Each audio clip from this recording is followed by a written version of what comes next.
en esta noche de lunes. ¿Me pudieran confirmar cómo estamos con el audio y con el tema técnico en clase el día de hoy? Todo bien, licenciado. Buenas noches. Muy buenas noches, compañeros. Un gusto en saludarles, en verlos nuevamente. Perfecto, aquí dicen que todo se ve y oye muy bien. Me alegro mucho. Vamos a iniciar con la clase del día de hoy.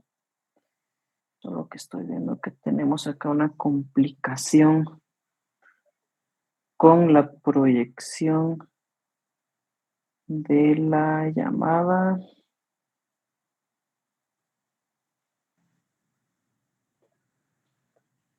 Permítanme ustedes. Ahí está. Perfecto. Bueno. Entonces, el día de hoy vamos a continuar platicando, ¿verdad? Sobre, en este caso, pues, el derecho procesal laboral 2. Vamos a estar ahí con su código. Por favor, el día de hoy sí les voy a pedir que tengan ahí a la mano su código, su cuaderno de notas y sus marcadores, ¿verdad? Para ir marcando algunos temas que vamos a estar platicando en el día de hoy para, pues en este caso, continuar con nuestro avance de la clase y con nuestro avance del curso. Ya el día de hoy me puse el día en subirles las presentaciones que habíamos dejado pendientes, ¿verdad? Yo tenía la pena con ustedes de que no se las había podido compartir. Entonces, en este caso, pues ya se las compartí para su estudio.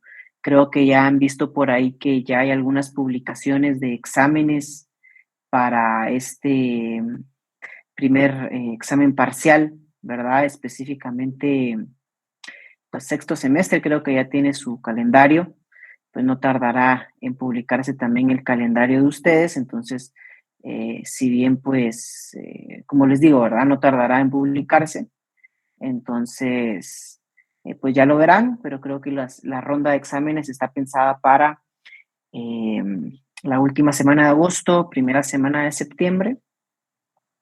Entonces, para que vayan un poquito ahí midiendo su tiempo, ¿verdad? Ya les platicaré, ¿verdad? En este caso, pues cómo va a venir el examen de ustedes. Pues va a ser una parte teórica, también vendrá una parte práctica de lo que platicamos acá en clase, ¿verdad? Para pues que en este caso tengamos ya un equilibrio en ese examen parcial, ¿ok? Entonces, sobre eso va a estar tratando un poquito ya en nuestras próximas clases, ¿ok? Hoy nuestra clase número 6 y básicamente el día de hoy vamos a hablar de dos temas principales.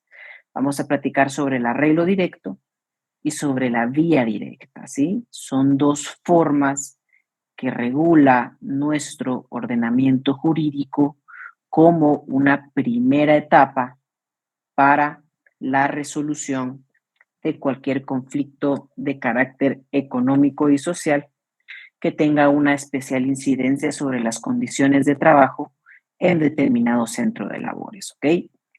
Entonces, nuestros dos temas principales del día de hoy, ¿verdad? Para las personas que toman apuntes, que hacen algunas, en este caso, pues anotaciones, ¿verdad? E ir llevando ordenadamente la clase. El día de hoy vamos a estar platicando sobre estos dos temas en específico, ¿ok? Y bueno, pues en lo que inicia la grabación de la clase, que hoy se está tardando un poquito.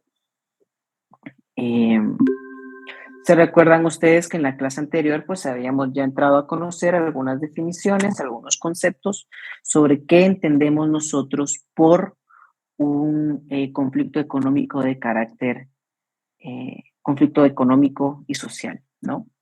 Entonces, alguien allá por allá pues tendrá ahí la definición que trabajamos un poquito en la clase anterior sobre de qué van los conflictos de carácter económico social en los centros de trabajo, en las empresas y en general, pues en cualquier lugar donde se ejecuten labores. ¿De qué va este tipo de conflictos? ¿Será que son conflictos pues intrascendentes para la vida social o realmente pues como lo demuestra el legislador y como lo demuestra la legislación guatemalteca, pues requieren de una regulación específica de este tipo de temas, ¿no? O sea, son conflictos reglados, conflictos que la ley dice cómo deben estallarse y cómo se deben solucionar. ¿Tenemos por ahí la definición de la clase anterior?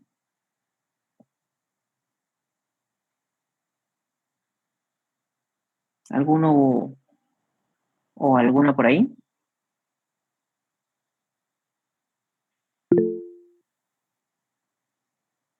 Elida levantó la mano, adelante. Sí, dice que controversia o disputa que se origina entre las partes de la relación laboral de naturaleza colectiva, con motivo de la negativa del empleador a discutir y negociar un cúmulo de intereses o pretensiones de los trabajadores que urge ser solucionadas y que tienen por objeto, transformar las condiciones de prestación de los servicios. Claro.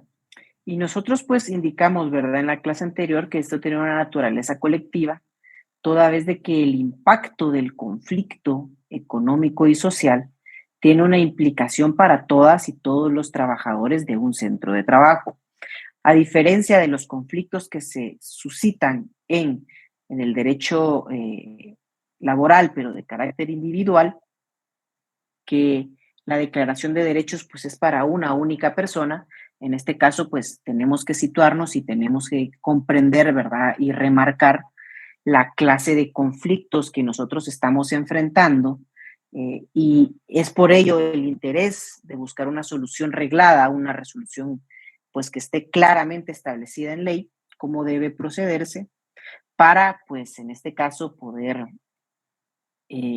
primero permitirle a los trabajadores una mejora en sus condiciones laborales, y segundo pues en este caso solucionar cuanto antes cualquier conflicto que pueda impactar en la economía nacional y en la productividad nacional, ¿no? Por ejemplo, uno de los sindicatos más fuertes acá en Guatemala de la iniciativa privada, por ejemplo, es el sindicato de Coca-Cola. Entonces, imaginen ustedes, en este caso, pues por la cantidad de trabajadores de esta empresa, el impacto económico y social que tiene un conflicto de ese tipo, ¿no? En las condiciones de trabajo de muchos trabajadores y también en este caso, si se llegara a estallar en alguna forma de expresión colectiva, como veremos más adelante en la clase, como puede ser una huelga o puede ser un paro, pues evidentemente impactará, ¿no? Y se verá reflejado en el consumo nacional, se verá reflejado en en la productividad nacional, cuestión que en este caso, pues justamente con normar este tipo de conflictos del ordenamiento jurídico, lo que se pretende es evitar ese impacto mayor en los sectores económicos productivos del país, ¿no? Entonces, el día de hoy, pues ya vamos a iniciar con un esbozo, ya vamos a iniciar con una hoja de ruta sobre los conflictos de carácter económico y social. Y si bien, pues, en este derecho existen ciertos plazos que se deben observar, ¿sí? Entonces, en este caso, mucho ojo con eso.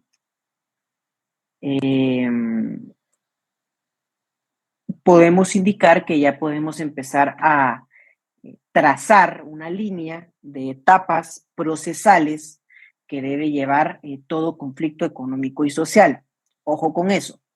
Que iniciemos la primera etapa no quiere decir que obligatoriamente debamos llegar a la tercera, ¿sí?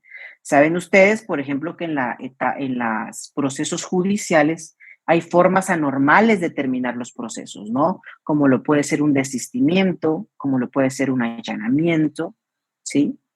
Entonces, de igual forma, pues acá en los conflictos colectivos de carácter económico y social, no, primero, no todas sus etapas están normadas para que vayan ante una autoridad judicial, ¿sí? No todas sus etapas, ¿ve? Y además, pues evidentemente, pues claro está, ¿verdad? Claro está que, en este caso, si la finalidad de un conflicto colectivo, económico y social es la mejora de las condiciones de trabajo de un grupo de trabajadores, en este caso, durante más pronto podamos nosotros alcanzar la solución del conflicto, entonces más pronto debe solucionar este tipo de proceso. Por eso les comento yo que no obligatoriamente, a diferencia de otro, pues formas de procesos y en otras materias, debe agotarse estas 3 etapas, ¿no? Sin embargo, pues esto pues, nos permite situarnos, nos permite saber de dónde venimos, que esto es muy importante, y hacia dónde vamos, ¿ok? Aquí hay una etapa que en este caso es el inicio, es el germen, es la semilla de un conflicto económico y social, ¿no? Una vez existe pues una controversia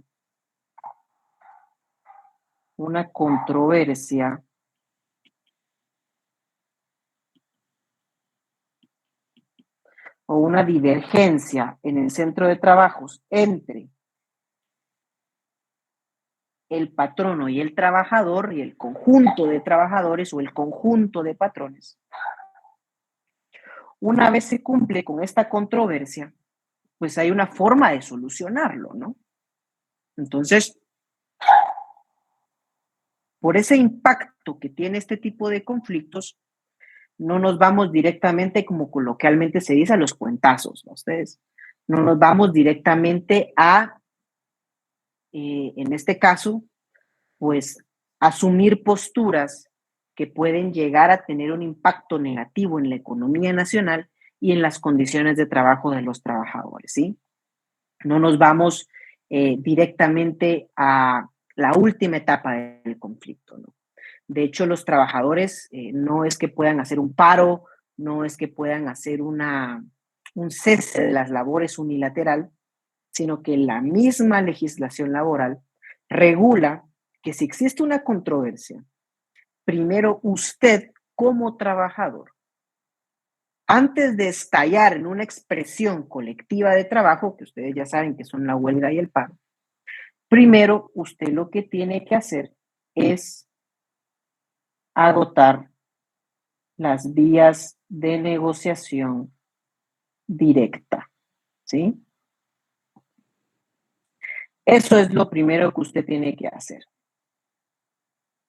¿sí?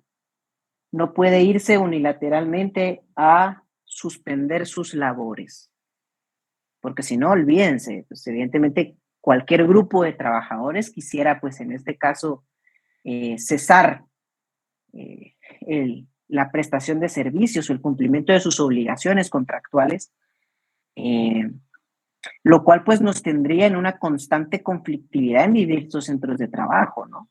Si yo tengo una controversia y directamente me voy a la suspensión de labores, en este caso, pues, si imagínense ustedes, si ya las formas sindicales, si ya el sindicato hasta cierto punto ha sido degenerado y ha sido tergiversado su concepto en la práctica por determinados sujetos que han visto de este tipo de conflictos una forma de vida, que ojo que no son todos y no vale la pena generalizar, ni tampoco en este caso como algunas propuestas extremas proponen de la eliminación de cualquier sindicato, porque hay muchos sindicatos que sí cumplen con su función.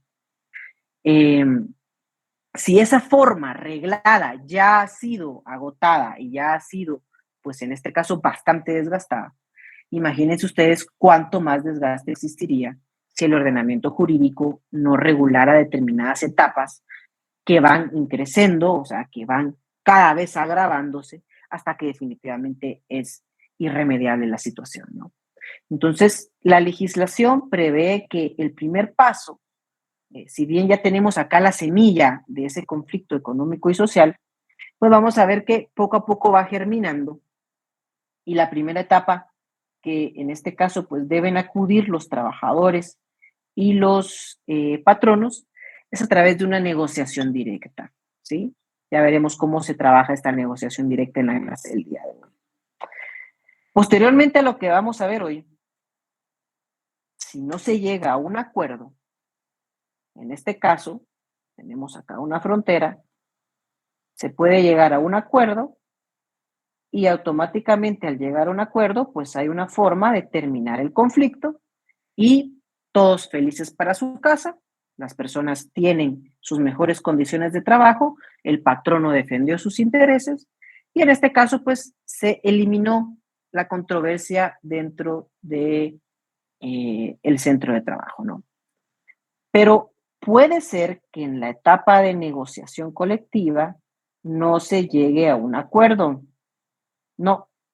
Entonces, en este caso, nos vamos a la segunda etapa de un conflicto de carácter económico y social, donde ya hablamos de una etapa de conciliación. O sea, acá la negociación ya la agotamos, necesitamos que un tercero venga a conciliar nuestras posturas, ¿sí?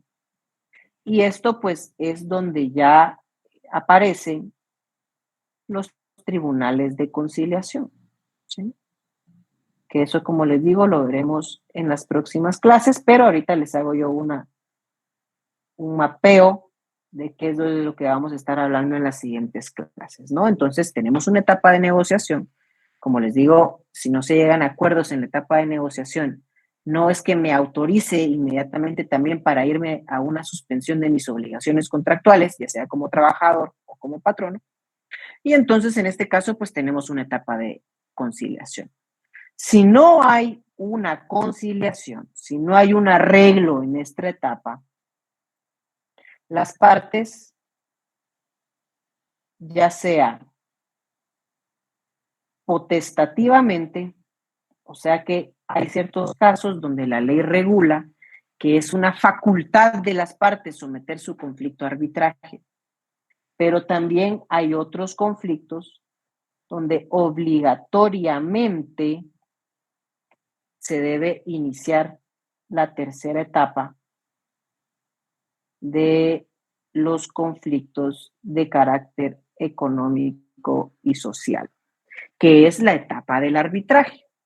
Y en este caso, pues ya los que entran a batear son los tribunales de arbitraje, ¿sí?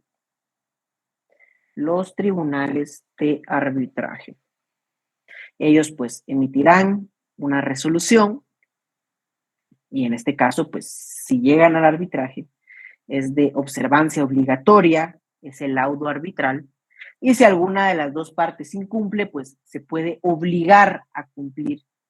Y si definitivamente el incumplimiento persiste, pues ya podemos estallar en las formas de expresión colectiva, como son la huelga y el paro, que como les digo, pues eso lo estaremos platicando más adelante, ¿sí? Pero a grandes rasgos y en resumen, de esto van los conflictos de carácter económico y social, ¿sí? Son conflictos reglados, son conflictos estructurados, no son conflictos que de la noche a la mañana estallan y pues le permite a alguna de las partes el incumplimiento de sus obligaciones contractuales, ¿sí? Entonces, mucho ojo con eso, ¿sí? El día de hoy vamos a tratar de, en este caso, conocer la primera etapa de un conflicto de carácter económico y social, ¿sí? Un conflicto de carácter económico y social. Pero previo a ello, quiero que recordemos un poquito el año pasado, ¿sí? Hace 2 semestres, y también pues comprendamos que los conflictos de carácter económico y social eh, y las condiciones de trabajo no son conflictos que surjan de la nada, ¿sí?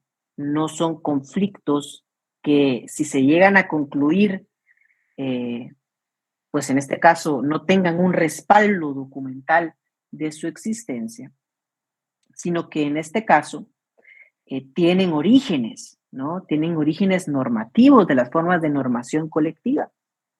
Y en este caso, yo quiero que remembremos un poquito cuáles son las dos formas de normación colectiva que si en este caso los conflictos de carácter económico y social surgen de controversias por las condiciones de trabajo, ¿cuáles son las dos formas de normación colectiva que regulan o que establecen las condiciones de trabajo?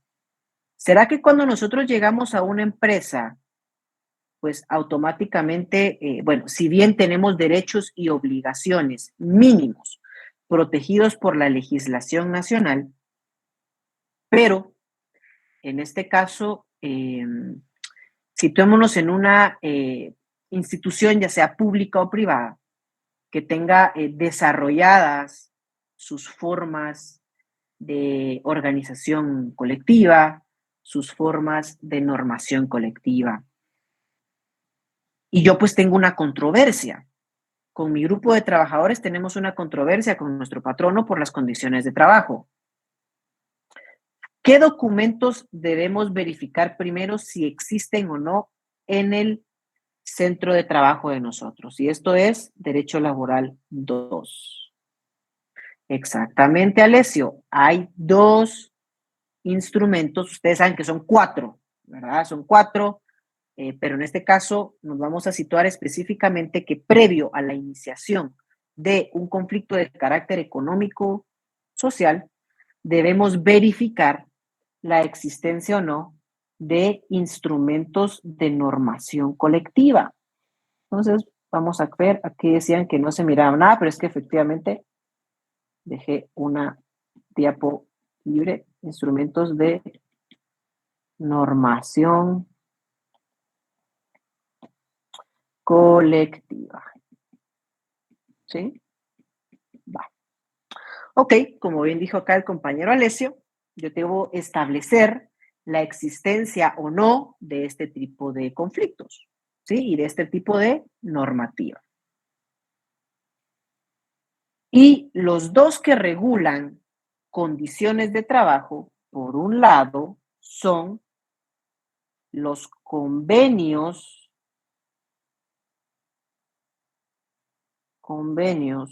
colectivos de condiciones de trabajo. ¿Y cuál es el otro ahí, compañeros? ¿Ustedes lo dijeron? El pacto colectivo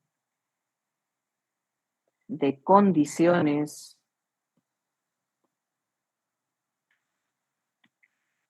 de trabajo. Muy bien. Desde entre convenios colectivos y pactos colectivos de trabajo. A ver acá, Susana Castro, ¿tiene su micrófono?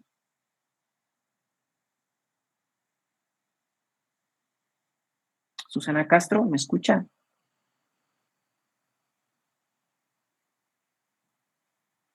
Susana Castro. No tiene micrófono, Susana. Bueno. A ver, César Franz Manuel, imagino. ¿Tienes tu micrófono abierto?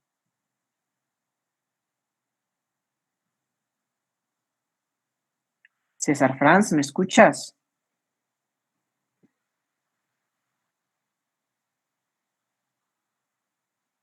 Bueno, creo que hay otro compañero que no tiene micrófono. Vamos a ver acá.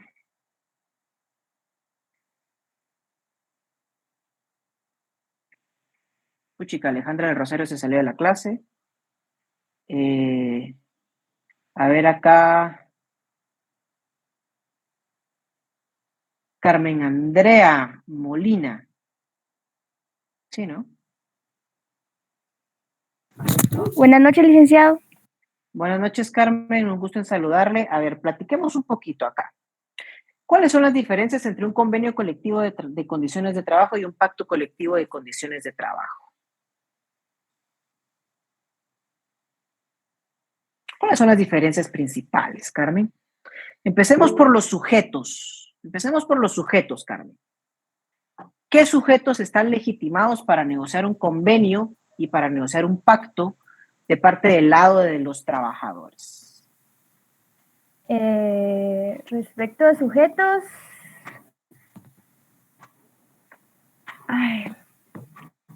¿Quiénes son?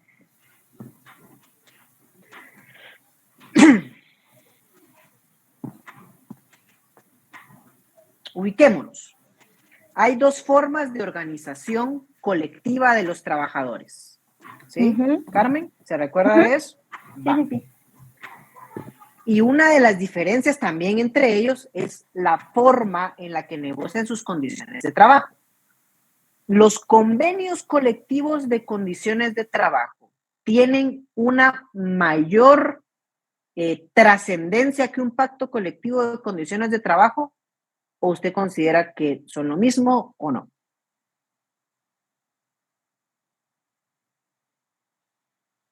Carmen. Tal vez pueden tener más trascendencia. Bueno, sí, ¿verdad? Efectivamente, pues un pacto colectivo, pues también esa es una de sus diferencias, ¿no? Tiene carácter de ley profesional, ¿sí? Pero entonces, pensemos, si el pacto colectivo tiene esta característica que lo diferencia del convenio colectivo, es porque quien negocia el convenio colectivo, pues debe tener algunas preeminencias sobre la otra forma de organización colectiva del trabajo. Entonces, una vez situados ahí en Derecho Laboral 2, ¿quién negocia los convenios colectivos y quién negocia los pactos colectivos? Eso lo vimos incluso en la primera clase. Carmen.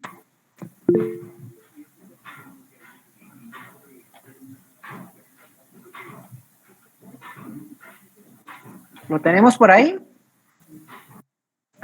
No lo apunté como tal. Va, entonces apúntelo ahorita. A ver, Anthony está levantando la mano ahí. Adelante. Los pactos colectivos son formados por los sindicatos y los convenios por los comités ad hoc. No formados. No es que sean formados, va, Anthony. Formados, sí. Son negociados. Primera diferencia entonces.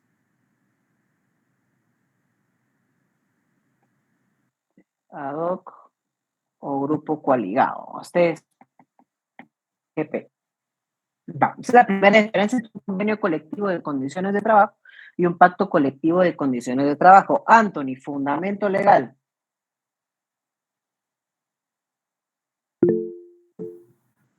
El comité ad hoc está en el artículo 374 y 377 del Código de Trabajo. Es el 374, 375, si no me recuerdo, eso es el fundamento legal de esto que estamos platicando. ¿Y el sindicato en qué artículo está su fundamento de la negociación del pacto colectivo?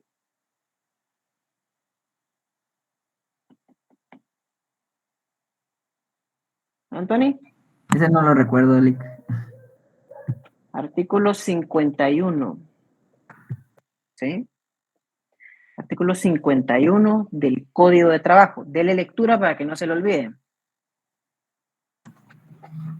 Ahorita voy.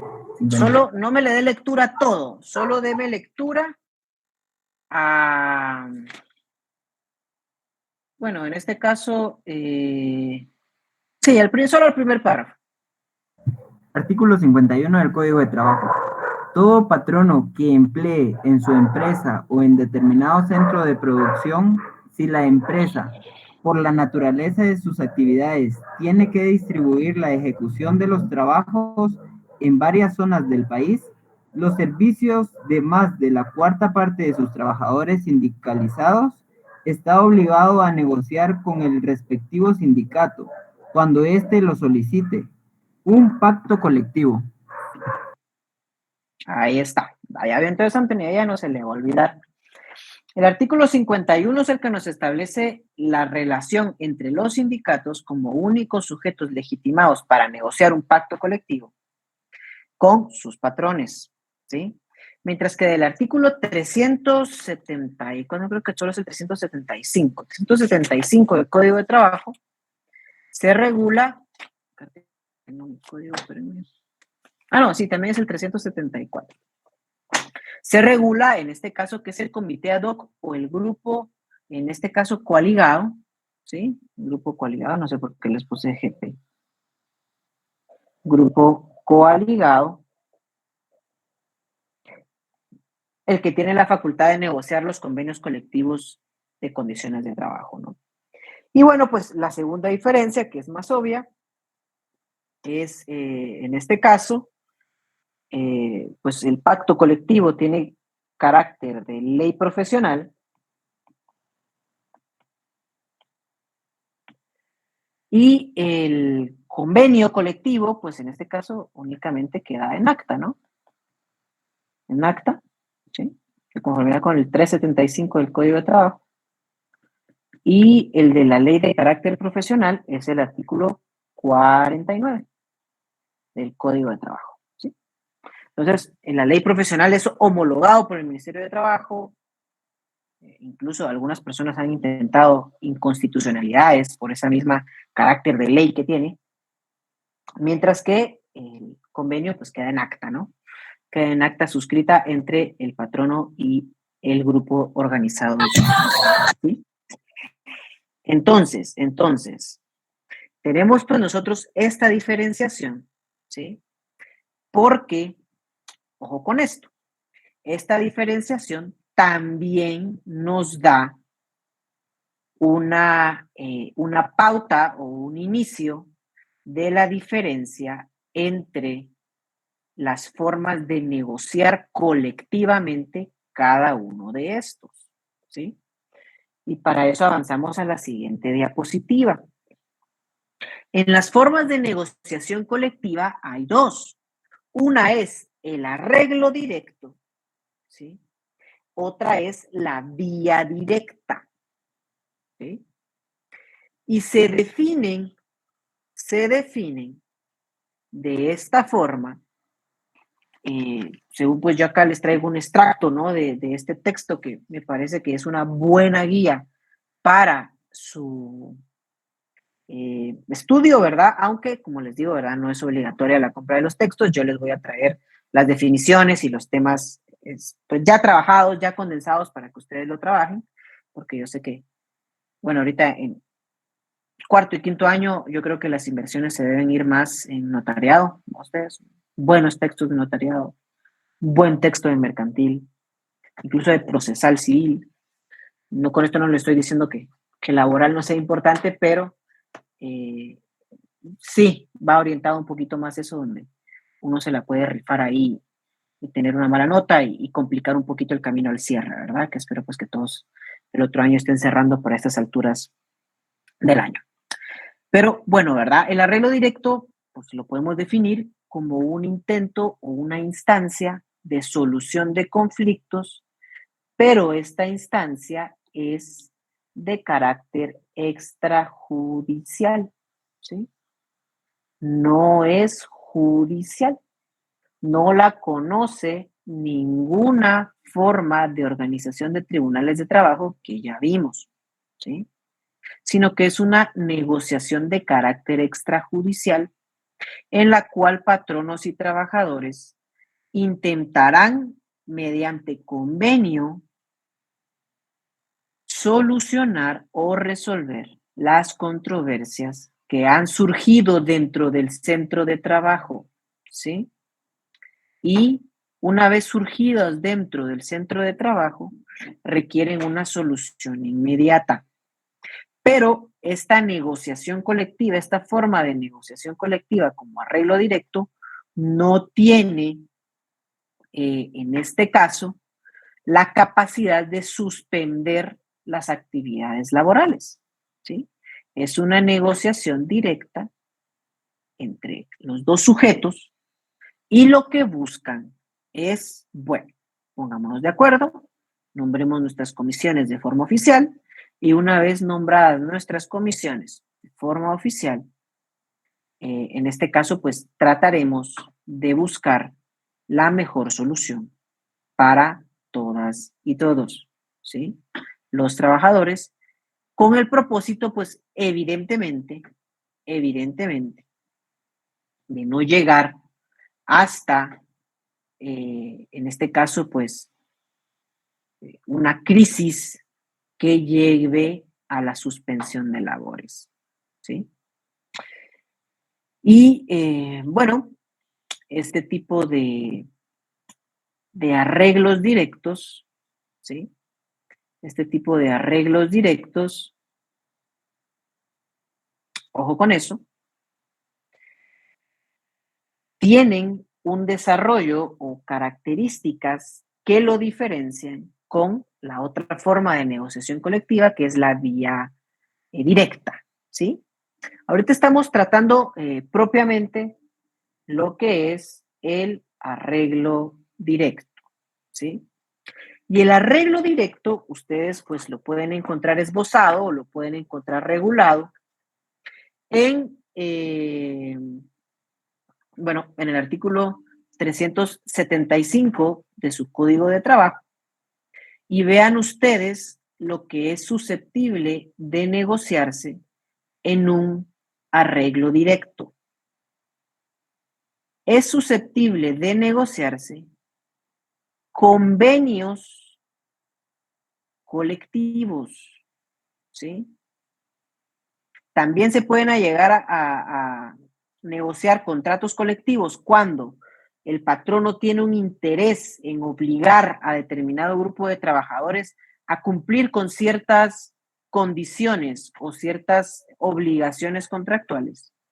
Pero principalmente lo que se negocia son los convenios colectivos, ¿sí?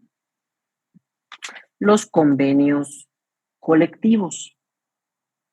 Y entonces, si en el arreglo directo lo que tiene la finalidad es establecer un convenio colectivo de condiciones de trabajo, ¿quién es el sujeto legitimado para iniciar el arreglo directo? Comités ad hoc. Exactamente, los comités ad hoc o los grupos coaligados. Y esa es una diferencia entre el arreglo directo y la vía directa cuando se están negociando condiciones de trabajo, ¿sí? Entonces, viene el comité ad hoc o el grupo coaligado de conformidad con el artículo 374 del Código de Trabajo, artículo 374. Y en este caso, pues, debe evidentemente plantear, ya sea de forma verbal o por escrito, los planteamientos de, en este caso, un convenio colectivo de condiciones de trabajo, ¿sí? Haciendo la salvedad también que esta vía también puede ser utilizada para negociar un contrato colectivo, solo que el contrato colectivo sí lo tiene facultades para negociarlo el sindicato, ¿sí? Pero en temas de conflictos de carácter económico y social, los grupos coaligados o los comités ad hoc, de conformidad con ese artículo 374 del Código de Trabajo, plantean de forma verbal o de forma escrita sus peticiones, sus quejas o solicitudes, incluso llama el Código de Trabajo, ¿sí? Y en este caso, tiene una obligación el patrono de atender esas quejas o solicitudes, ¿no? En dado caso de no atenderlo, ya lo veremos más adelante, da la facultad de los trabajadores de iniciar pues una forma de presión en una expresión de carácter colectivo, ¿no?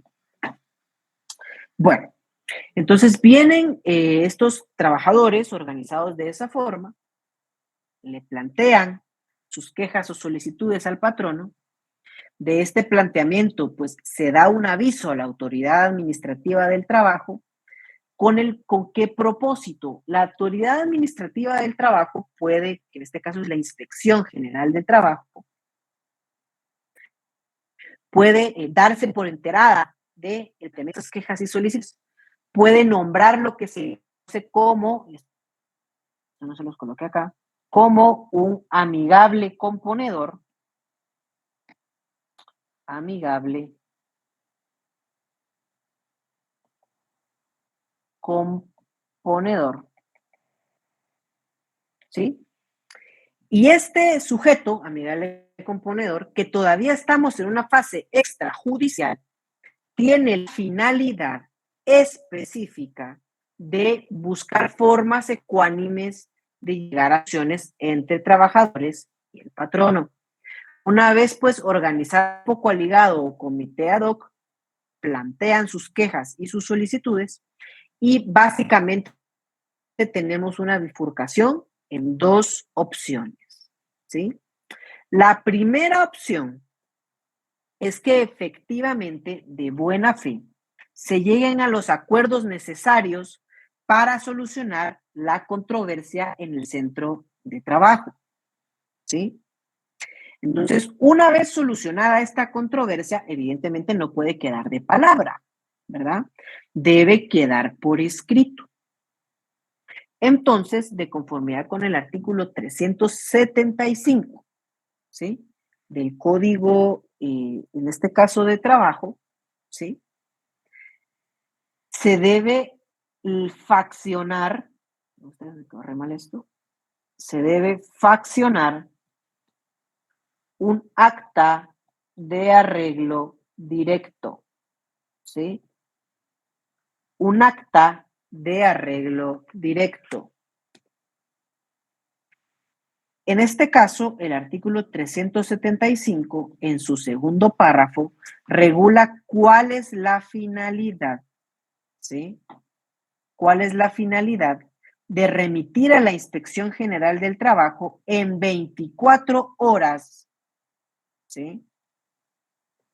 De esta acta de arreglo directo? Y ojo, la principal obligación de remitir esta acta a la autoridad de trabajo es del patrono. Pero si el patrono no cumple con este plazo y no cumple con enviar la copia a la Inspección General del Trabajo de forma diligente, ¿sí? Entonces lo puede enviar el grupo coaligado de trabajadores, ¿sí? Va. Y alguien que me pueda leer el segundo párrafo del artículo 375 del Código de Trabajo. ¿Por qué enviamos nosotros esa acta a la Autoridad Administrativa del Trabajo? ¿Algún voluntario o voluntaria? Cristian levantó la mano, adelante. Y después voy con Velvet Saray. De acuerdo. Artículo 375. La inspección debe velar porque estos acuerdos no contrarien las disposiciones legales que protejan a los trabajadores y porque sean rigurosamente cumplidos por las partes. La contravención a lo pactado se sancionará con multa de 10 a 20 quetzales si se trata de trabajadores y de 100 a 200 quetzales en el caso de que los infractores fueran patronos. Sin perjuicio de que la parte que hubiera cumplido puede exigir ante los tribunales de trabajo y previsión social la ejecución del acuerdo o el pago de los daños y perjuicios que se hubieran causado. Perfecto, muchas gracias, Cristian. Pues ustedes pueden ver acá que evidentemente existe un interés, ¿sí? Existe un interés en enviar a la Inspección General del Trabajo este acuerdo, porque como creo que lo habían preguntado hace una o dos clases un compañero o una compañera, que este compañero y compañera dijo, Lic, ¿qué pasa si los trabajadores firman un documento que hace regresar sus derechos, que es regresivo y que no es progresivo? En este caso, pues se los comentaba, ¿verdad? La Autoridad Administrativa del Trabajo interviene y hace ver ese retroceso en las condiciones del trabajo y se tiene por nulo ese acuerdo, ¿no? Recuerden ustedes que en el derecho laboral toda norma pues es una garantía mínima y siempre debe ser superada, no debe ser de forma regresiva pactada, ¿no? Entonces, ustedes en ese artículo 375 pues tienen la finalidad de enviar a la Inspección General del Trabajo su convenio, ¿sí? El acta con la cual pues llegaron a ustedes como trabajadores coligados, les estoy hablando a ustedes como trabajadores, pero también puede ser como patronos, con su patrono para la mejora de las condiciones de trabajo. O si no existía convenio, pero no tienen las características para constituirse en un sindicato, en este caso, pues crear un convenio, ¿sí? Crear un convenio que les permita a ustedes regular la forma en la cual van a ejecutar el trabajo con determinadas condiciones para solucionar cualquier controversia, ¿sí? Pero también puede darse el segundo escenario. El segundo escenario es que en el arreglo directo no lleguemos a una solución, ¿sí? No lleguemos a una solución. Y en este caso, tenemos que ya dar un avance, un paso más, una vez se ha roto la negociación, ¿sí? A la siguiente etapa de un conflicto de carácter económico-social. Y esta segunda etapa, ¿cuál es? De conformidad con lo que vimos al inicio de la clase, Velvet Saraí, que levantó la mano.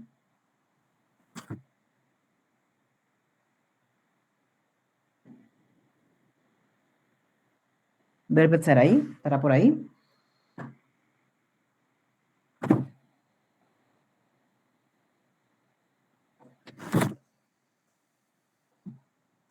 ¿Sí están escuchando ustedes?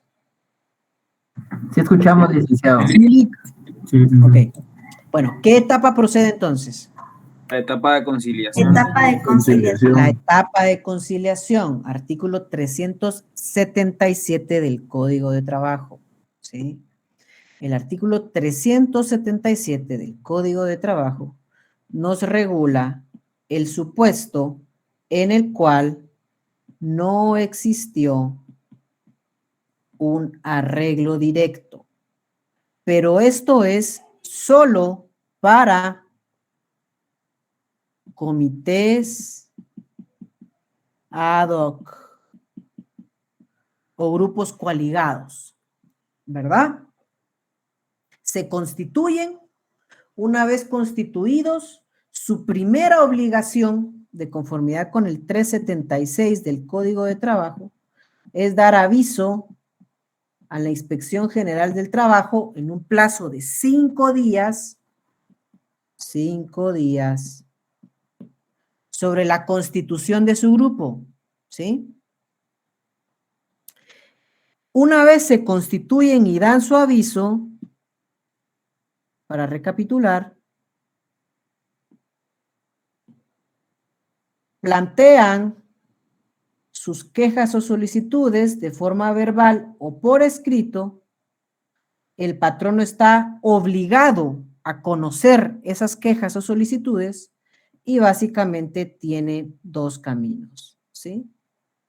Llegar al acuerdo y acabar el conflicto, o pues tener que avanzar a la fase de conciliación, que en este caso pues ya es una etapa judicial.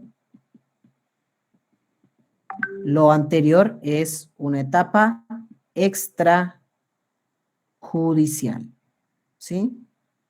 Entonces, ¿tenemos alguna duda con la clase del día de hoy? Ya en la próxima clase vamos a conocer también la vía directa, que tiene algunas diferencias con, algunas diferencias muy específicas, muy puntuales con el arreglo directo. Y ya una vez agotada la vía directa, pues vamos a entrar ya a conocer lo que son la segunda etapa procesal, ¿verdad? Que es la etapa de conciliación. ¿Tenemos alguna duda con esto? No, licenciado. ¿Seguras? ¿Seguros? Licenciado, sí tengo. Laura María levantó la mano acá. Sí, buenas noches, Lic. Buenas noches. Solo con los 5 días son los que están regulados en el artículo 376 de dar aviso a la inspección, ¿verdad? Entonces, antes de plantear las quejas, se debe dar aviso a la inspección general. Exactamente. ¿Sí? Okay. Gracias, licenciado. Bueno, Licenciado. Ronnie levantó la mano, adelante.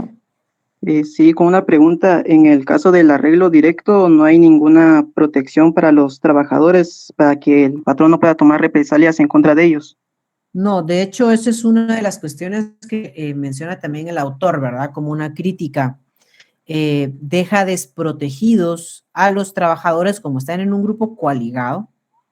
No pueden, porque a veces los sindicatos, para superar esta deficiencia de la normativa del Código de Trabajo, nombran como negociadores a miembros de su propio comité ejecutivo, quienes gozan de inamovilidad. En este caso, el arreglo directo pues tiene esa debilidad, ¿verdad? Que no le permite gozar de inamovilidad a los trabajadores. Por eso es que algunos trabajadores, esa ya es estrategia jurídica, ¿sí? Y que después pierden, evidentemente pues se desestima el conflicto, pero lo que hacen, Ronnie, es que no agotan la etapa de negociación. Plantean directamente su demanda colectiva, su conflicto de carácter económico y social ante el juez de trabajo, porque de conformidad con la ley, una vez planteado el conflicto colectivo, inmediatamente el juez debe dictar las prevenciones para que todos los trabajadores gocen de inamovilidad de todo el centro, ¿sí? Entonces, esa es una estrategia que se está saltando un procedimiento, pero en la práctica lo hacen algunos grupos coaligados para precisamente buscar la protección de la inamovilidad. Claro que después el patrón no se puede defender y puede alegar de que no se agotó primero esta etapa, ¿verdad? Entonces hay que retrotraer el proceso, pero en lo que se plantea ya tienen esa garantía, ¿verdad? Pero eso es algo muy fuera de lo legal, pero fuera de lo correcto que se debe hacer procedimentalmente, ¿ok? Entonces, en este caso, no se agota totalmente el arreglo directo, sino que se van directamente a plantear la demanda ante el O sea, juez. lo hacen en paralelo, ¿sí? Eso es algo ya muy de la práctica, lo hacen en paralelo. Agotan por acá el arreglo directo, lo siguen bien, pero aparte plantea a otro grupo de trabajadores un conflicto para protegerse entre todos, ¿sí?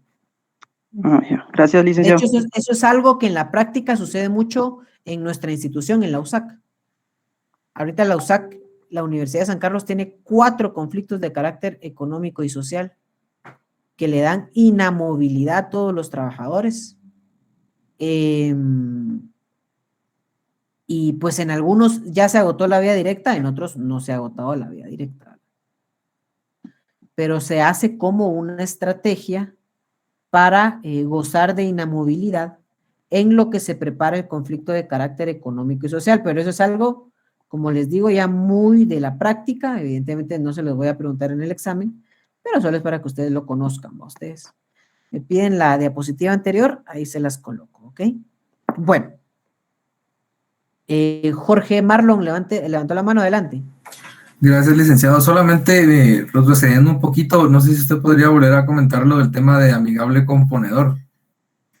El amigable componedor, que es lo que vamos a estar viendo también en la próxima clase, es una opción que tienen las partes para poder arreglar su diferencia. Por ejemplo, se solicita ante la Inspección General de Trabajo, esperen ustedes, se solicita ante la Inspección General del Trabajo o se le da aviso, ¿sí? De conformidad con el artículo 376 del Código de Trabajo, se le da el aviso a la Inspección General del Trabajo. Y en ese aviso ustedes le pueden decir, vamos a negociar directamente con el patrón, o si bien vamos a negociar directamente con el patrón, le vamos a solicitar a la inspección que nos nombre un amigable componedor, ¿sí? Amigable componedor. Y este amigable componedor no es judicial, es únicamente un tercero que lo que busca es normar las distintas pues, posturas y cómo se va a desarrollar el arreglo directo, pero no tiene ninguna facultad para poder por sí mismo llegar a acuerdos. Los acuerdos acá, los protagonistas son los trabajadores y el patrón, nadie más, ¿ok? Entonces, es como un árbitro, pero no es técnicamente correcto decirle un árbitro porque árbitros son los del tribunal de arbitraje, pero es un tercero que busca dirigir la discusión del arreglo directo, ¿ok? Es como un asesor, licenciado. Más allá de, no porque no asesora a las partes, únicamente guía la discusión. Podría decirse como un mediador, pero como les digo, hay frases, hay palabras que no me gusta usar porque en la etapa de conciliación, ahí sí hay conciliadores, ¿va ustedes? Entonces, para no confundirnos, ¿verdad? Ronnie pregunta, en el caso de que un patrono despide a un trabajador en la fase del arreglo directo, ¿qué procede en ese caso, Lick? Bueno, pues si es un despido indirecto o un despido directo, entonces ahí procede, pues, si no es justificado, pues la demanda individual, ¿verdad? Pero en este caso es individual. Si hicieron esa estrategia que yo les conté, como eso es algo muy de la práctica, pues en ese caso procede el incidente de reinstalación, ¿verdad? Pero es algo que ya veremos en la próxima clase más a profundidad, ¿ok?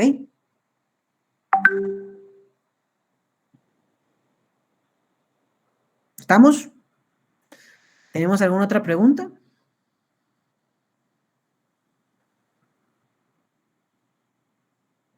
¿Sí, no? ¿Sí, no? No, licenciado. Va. Entonces, pues con esto concluimos la clase del día de hoy. El próximo miércoles vamos a ver la vía directa y con eso pues agotaríamos esta primera etapa procesal. Y ya después la próxima semana vamos a entrar a conciliación y nos cae de mala suerte para mí, ¿verdad? Porque a mí me gusta dar clases, más allá de que la semana pasada tuve un contratiempo. La feria cae 15, lunes, entonces no vamos a tener clase. Entonces, la próxima clase pues va a ser, la próxima semana solo va a ser el miércoles. Entonces, pues ya después de eso veremos cómo quedamos con el calendario de exámenes y si tengo que platicarles ya de la próxima clase del contenido de examen parcial, pues lo hablaremos, ¿ok? Entonces, tengan ustedes una muy buena noche. Nos vemos el próximo miércoles, ¿sí? Muchas gracias, licenciado. Buenas noches. Gracias, licenciado. Muchas gracias, Felipe. Buenas noches. Buenas noches. Buenas noches. Buenas noches.